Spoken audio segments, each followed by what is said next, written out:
Queen Anne's High, and Ken Island would come and play, and Dave would actually have to wear the colors. What would you have? The top was the color of one?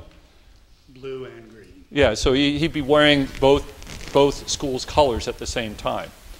So this is Dave Cooper, and he's going to talk about how to form a better relationship with your athletic director. Right. It's something we all need to work on, I think. Thank you. Thank you. It's great to be here this morning, and I do also commend you guys for coming out on your day off, and I know that time is precious. I may not be at the top of my game this morning. I did have one of those cinnamon buns on my way in. Actually, I didn't. I'm a very slow study, but my wife continues to work on me, and I'm getting better. She teaches pre-K, and I'll second what Tracy said. She's just seeing an explosion of children with food allergies. The Play-Doh in her classroom this year has to be made with rice flour because one of the young little guys, if he touches regular Play-Doh, he's allergic. So that really is true. Let me jump right in here. I'm going to give you three, I think, pretty good tips for developing a good relationship with your athletic director. Number one, tell them that they really allotted you too much money this year, and you really need to give some of it back. Number two, make sure you thank them for scheduling you the top 5 teams in your conference and your first 5 games with the young returning team. And the last one is, on the great salaries you're getting as coaches, buy them really expensive bottles of wine every once in a while and drop it by for them. Actually, that's not a bad idea, probably for a variety of reasons. I'm just kidding, obviously, but I thought the approach would be for me just to share with you from it was 19 years, but who's counting, as athletic director of coaches that I worked with and the ones that really, more through what they did, we developed a good relationship, and share that with you. And I do want to tell you that what I'm going to say, this works both ways. This isn't, you as coaches need to reach out to those ADs. More so, they need to be doing it with you, but it probably helps to look at it both ways. First one is share a common philosophy, or I think a better word is purpose. Our first question we asked in interviews of coaches was, what's your philosophy of high school athletics? I think that was a first step in us trying to develop kind of being on the same page. My purpose is not to talk about how you develop that today, but I'll give you 2 examples from my experience of things that I felt like if I saw this happening, that we were where we needed to be as an athletic program in our county, which was the 2 high schools. One, I called it shift the focus. If I went to a contest and I saw we were winning by a lot or losing by a lot, and I saw our coach really shift now to being mindful of the young people at the end of the bench, if you will, in those sports, that I knew they're thinking the right way here and not just always concentrating on that upper echelon. Number 2, a lot of them gave what they called practice players of the week. And that told me, too, that they were mindful of every child that they were coaching, not just the ones that, were the better ones that were going to help them win. I know that, winning is what we get judged on, and that's important, but our philosophy was we wanted to coach them all. And, if we did that, the winning would take care of itself. And the experience for the young people, which we felt was the bottom line, would be a good one. Next was to present a united front. Nothing kind of got me more than when it would get back to me that one of our coaches was criticizing other of our coaches. There are enough people out there that want to take shots at us, and for people out doing that, and I think the social media, as great as it is, I'm going to touch on just one thing in a minute with that. I know other people are today as well that kind of added to that, but please don't do that. But along with that, if there's a problem, you need to have a vehicle to be able to express that, and you got to talk to somebody about it. But when you do it within us, it just really tears the house down. And I will tell you honestly, and I think Mike and Tracy can vouch for this. We had great coaches working for us, and these things were minimal problems. Of course, the athletic director, I didn't want any of them, but you're going to get that, and I'm just kind of kidding on that. But being loyal really will help your athletic director aid your relationship with them. Next was effective communication, and it's not really my purpose to tell you how to communicate. I think you all probably do that and do it very effectively. It certainly is much easier than it used to be with all of the email, etc., etc., etc. But I'd like to throw a couple things at you that maybe are kind of old school. One, make sure as much as you can you try to have a face-to-face conversation with your athletic director. I know it's easier to text and call and email, because it is, because as you're saying, everybody is really, really very busy. But I don't think that time that you spend talking to each other is going to be wasted time at all. You just kind of have a chance to get a better feel of where we all are and just kind of being able to work together. The onus is certainly on the AD, I think, to do that more so than you as a coach, as I was saying. But if you can make it a point, I'm going to stop by and see them. That would be good. The other thing, and I would say that this might be the #1 thing that I could leave with you today, and that's make sure you are having regular, scheduled meetings with your coaching staff. Not as needed, but every Monday, if you got, and I don't think they need to be more than 10 minutes maybe, but when we had problems within our coaching staff of a specific sport, it would almost always get back to me asking, okay, were you guys sitting down together meeting? And they weren't. And then they were trying to do it, which was necessary, but I think that'll head off so many things. And if you're a head coach sitting there, I think you really need to give your assistants the opportunity to voice their opinion. If you're an assistant, you need to have that opportunity, but you need to understand that the buck kind of stops with the head coach.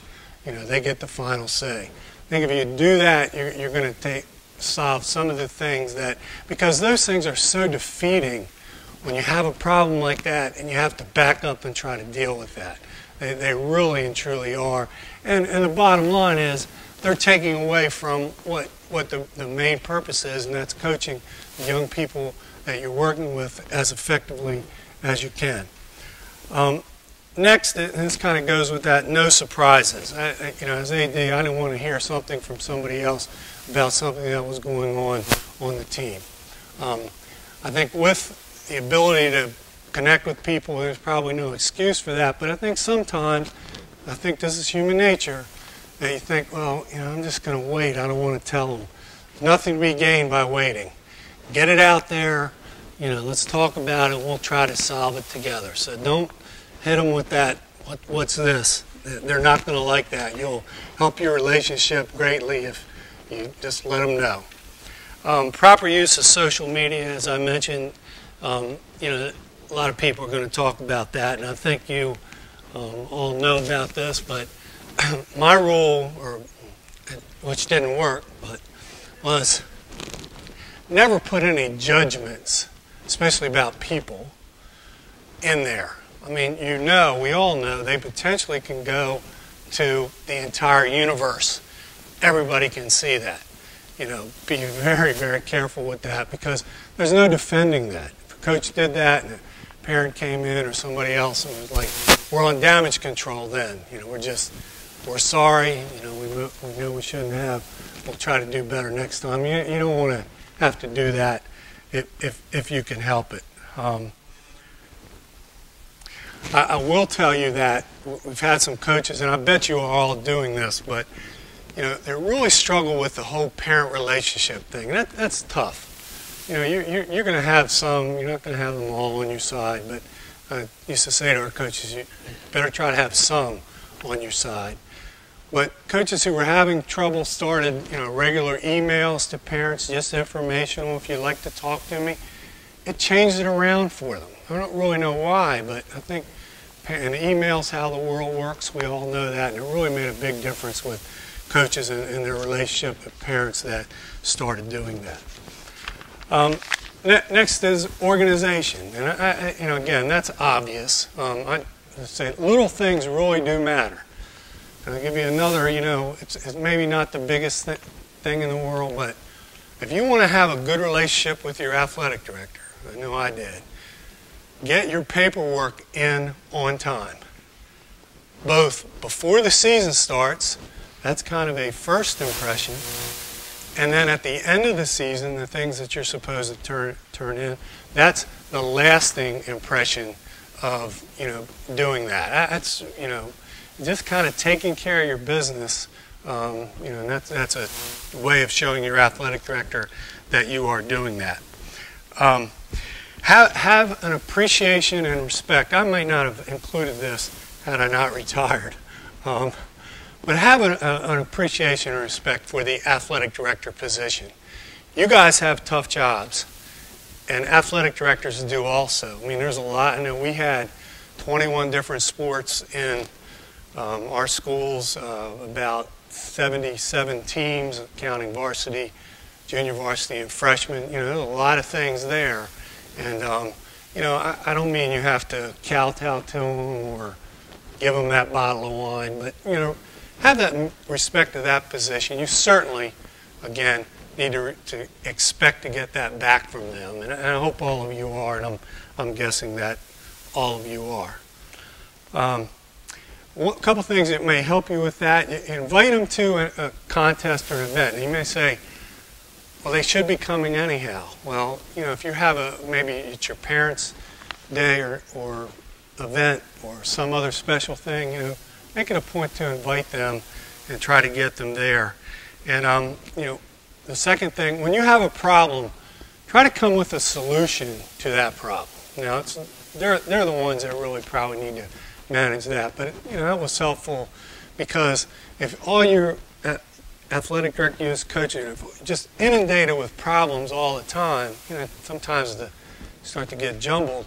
But if you think, that's a good idea to help us try to solve this, that will help your relationship with your athletic director.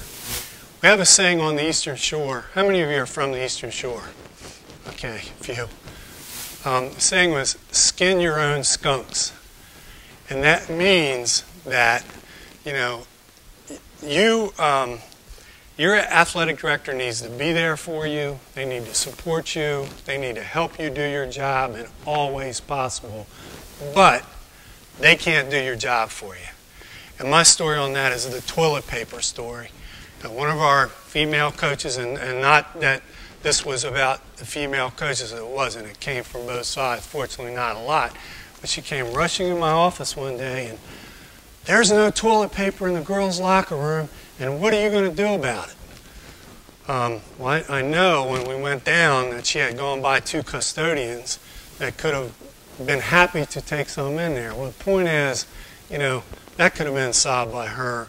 And if you have those coaches that, every little thing, they're at your door, you're going to be less likely to really kind of get behind when they do have a problem and solve it. I knew my coaches that when I heard them and they came in to see me and they had a problem, well, we were going to tackle that great guns. And not that, we wouldn't for all of them, but the ones who were there all the time with every little problem in the world, they're not going to get the same attention. And again, I may not say that I hadn't retired, but that's the reality of it, or at least it was in my view. Be passionate about your athletes in the sport that you're coaching. I think this will always get you through if you are that. I think, not to make this a negative, because I don't think it is a negative, but you have to be honest with yourself. When you reach that time, that maybe when you're not passionate about it anymore, then you say, I need to step back away from this. Because we have coaches, and fortunately, again, this didn't happen much at all, but it kind of was obvious that they were just putting in time. It's hard to manage that as an athletic director. But my rule was I'd never let anybody resign until after 2 weeks from the end of the season. Everybody's tired then. Everybody's had enough. you need a little bit of time, and when a lot of them, when they would want to do that, I've had it, in 2 weeks or so, they'd come back, I'm good, I'm ready to go. And that's a good thing. The program evaluation with Tracy is here. She had helped me with something we were working on. I'm not sure if they guys did that. I hope they did. But don't look at having your program evaluated as being criticized. Look at it as something that's going to improve your program. And I think it needs to work all ways. You need, and we were working something that we were going to put on SurveyMonkey that our parents could get on and evaluate the experience for their child. Let your players evaluate. Your athletic director is. You should be able to evaluate them. All under the heading, it's going to make us better. And that's tough. It's human nature to not want to be criticized, any of us. But if you can get the mindset, anything I can do to enhance this experience for the young people that are involved with it, that's what we need to be doing. The last one is about budget. I mentioned my kind of joke one in the beginning. I think as coaches, you need to be willing to help with budget. You need to, I guess I'm saying, don't say I'm not going to fundraise. You may be put in a situation where you have to. For those of you that aren't good at that, and I know I was not. I know you have parents in your thing. They're anxious and willing to help and do anything they can. Get them to do the fundraising for you. But I would caution you that, sometimes I think, and I don't know a lot about rowing, I apologize that I don't, but I think I know, it is an expensive proposition, I believe, very much so.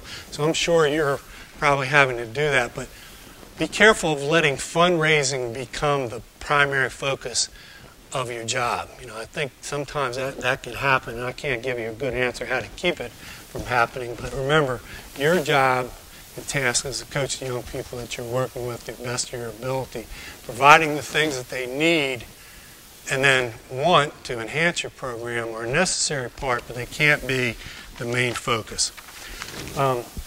I'd just like to end by I want to say to you, don't ever underestimate, ever, the good work that you do and your ability to positively affect the lives of young people. I don't think there's any more important work in our society, and I mean that. I'm not involved with it on a day-to-day basis anymore. Maybe I can have a clearer picture now since I have stepped back away from it, but it's so, so important.